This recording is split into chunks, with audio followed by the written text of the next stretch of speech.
Hi, and welcome to Across the Desk. This week, I'm going to talk about our Governor Kevin Stitt and the fits he likes to throw from time to time.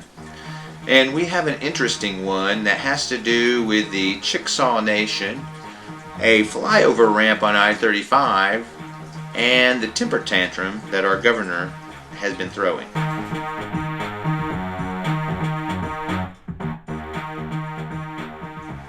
So our Governor Kevin Stitt, he likes to throw fits and tantrums, and this episode is not going to be any different.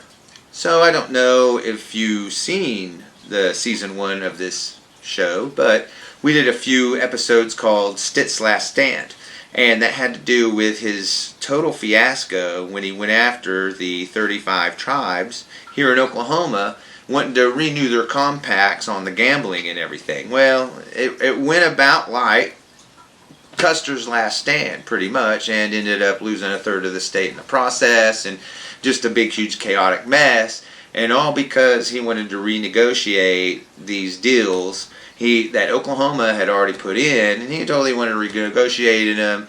They gave OCPA a whole bunch of money to help, be his reinforcements in the case, and everything kind of fizzled away, and you haven't heard about it too much since, until now. Something interesting really happened.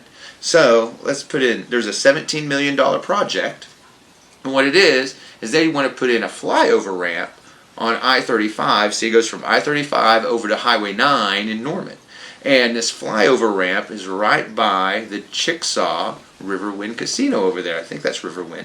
Anyway, over there, they want to put this ramp in. Well, it's $17 million. And the Chickasaw Nation said, hey, we'll put in $10 million if we can get the ramp to go over to our casino. We'll pay for $10 million of it, of the $17 million. So the state, doing 8-year plans, ODOT does 8-year plans. Let's go back here. ODOT does 8-year plans, and for a reason. Why 8 years? Well, so that there's no political pressure involved to these highway funding projects that they've already put in place, so that another elected official can't come in and scrap all these projects that they've already invested a whole bunch of money on. Because like this project, we've already invested in nearly 3/4 of the money into the engineering into it already. And believe me, engineering is not cheap. That's not a cheap job if you got to hire someone to do. So we've paid a bunch of money already for this, and so he just wants to scrap it. And here's the reason why, okay? Because the Chickasaw Nation, all right? And the reason, and his failure, his big fiasco on Stitt's Last Stand with the 35 Indian tribes. So now he's throwing a fit, right? Because this thing's in place. The Chickasaw Nation says they'll pay $10 million of it, of the $17 million. Now here's the cool part. The state of Oklahoma isn't on the hook for the other $7 million. No. The federal government has already said they'll pay 5.6. So at the end of the day, Oklahoma's only on the hook for 1.4 million of this flyover. That's it, 1.4 million. That's it. That's what this is all over. So what does Stitt do? He stops this. Why does he stop it? Well, we don't know if that's a really good judiciary use of taxpayer money. So he wants to be sure that it is. And he's just looking out for the people of Oklahoma for that 1.4 million. Of course, this is very ironic because here we go. One, he's the master of the $2 million fiasco. Okay? So put this in mind. It costs the state $1.4 million to put in this flyover that's really well needed. And it's not just for the casino, because the area is really grown out. Lots of more residential areas, shopping, and everything else. So way more traffic, and it really is needed. But let's go back. Let's go back to the fiascos, because he's the king of the $2 million fiasco. Now remember, this is a $1.4 million project for the state. That's all it cost him. But here Kevin Stitt spends $2 million on lawyers to defend a failed attempt at the gaming compacts. Failed it. $2 million out the window. $2 million fiasco. Want to know another $2 million fiasco? The pills. The chlorinate pills thing. That was $2 million, and we still have it. and here's the other thing. You want to know about the other $2 million fiasco? And you probably remember this. Face mask. He paid a bar owner in Tulsa $2 million for face masks that never materialized. So there's three $2 million fiascos. So that's $6 million he just threw out the window. But I guess maybe because he wasted those $6 million, he just doesn't feel like he has any more money to waste. So this may be a waste of $1.4 million. So I wonder if maybe if they upped it $600,000 to $2 million, maybe that's a fiasco he might like. So maybe you need to up the charge a little to $2 million, because that seems to be Kevin Stitt's number when it comes to wanting to champion a fiasco like going after the 35 Indian tribes and failing horribly and miserably. And that's what this fight's all about. That's what it's all about. Kevin Stitt isn't looking out for your $1.4 million in taxpayer money. He's not doing that. He's throwing a fit because he lost $2 million in a fight with the Indian tribes of Oklahoma. That's what this is about. So he's willing to just scrap this project. Scrap the $10 million that the tribe's going to offer and the $5.4 million from the federal government to go thumb his nose at the casino, because it's going to help him. Yeah, you're right. They gave $10 million for this project to get a ramp there. Wow, yeah, you would probably want to do that. They should probably get something out of it. If they're going to put up more than half the money for the project, you would think they would. Well, Kevin Stitt has a problem with that. It's just not, smart use of taxpayer dollars, like going after the Indian tribes in the first place, or buying the quack drug, or face masks that never happened.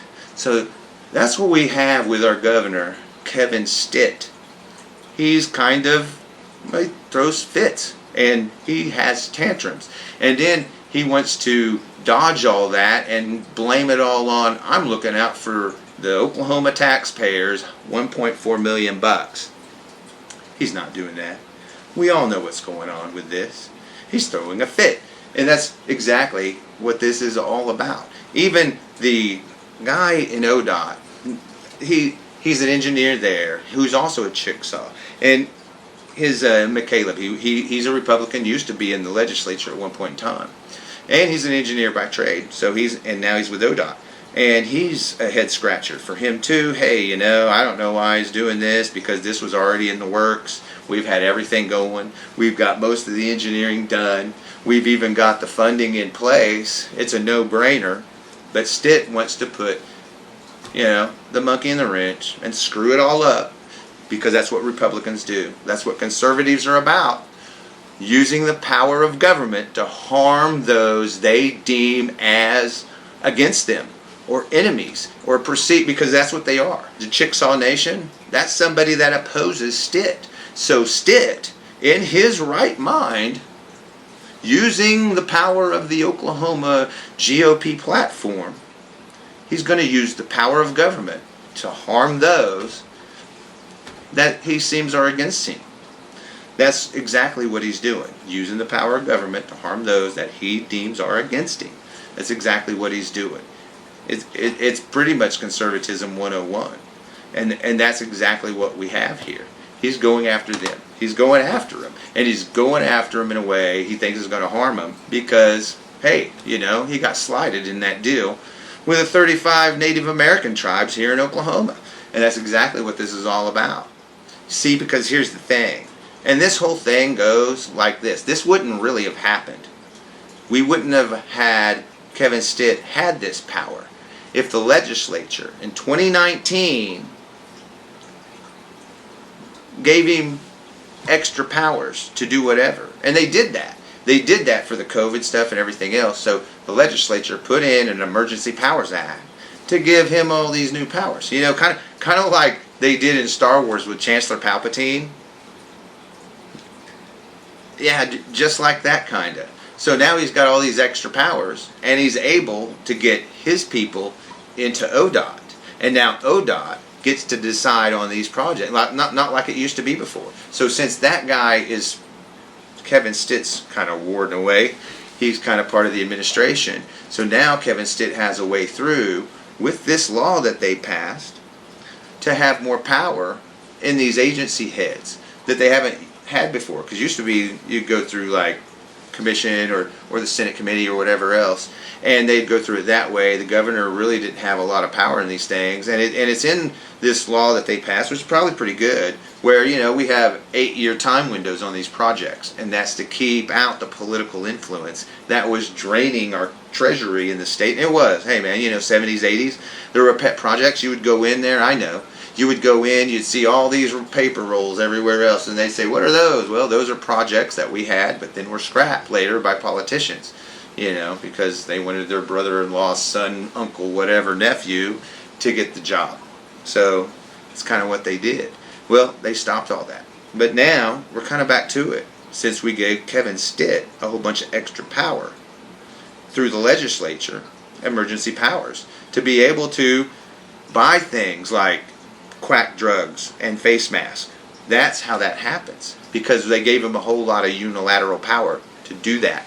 So now the governor has all this extra power that they've never had before, and now he's using it in ways that are corrupt and abusive by using that power of government to harm those he deems are against him. And that's what you see. Chick-fil-A Nation, hey man, they're against him.